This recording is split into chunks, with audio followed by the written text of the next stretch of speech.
Отбасы әр баланың ең алғашқы мектебі.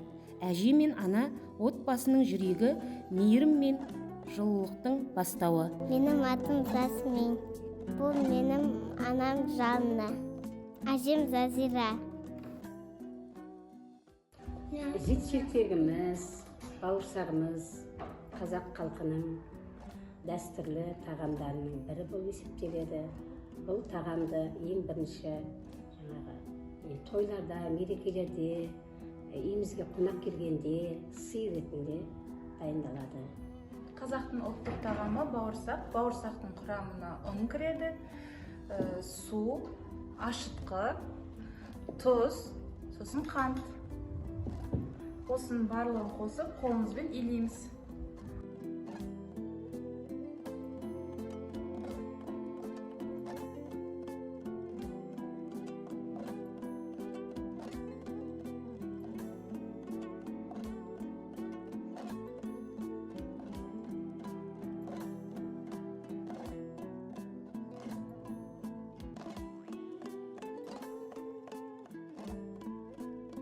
Бауырсақ дастарханның сәні.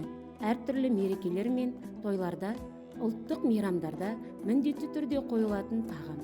Ол қонақжайлықтың, молшылықтың және бірліктің нышаны болып саналады.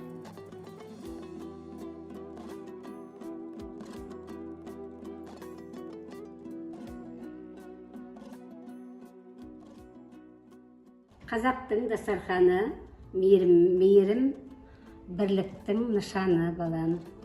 Біз осындай дәстүрлерді баламызға үйретіп жүрміз.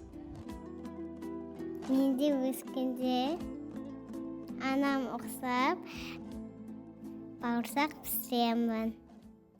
Асыл әжем, ғасыр әжем аңсаған.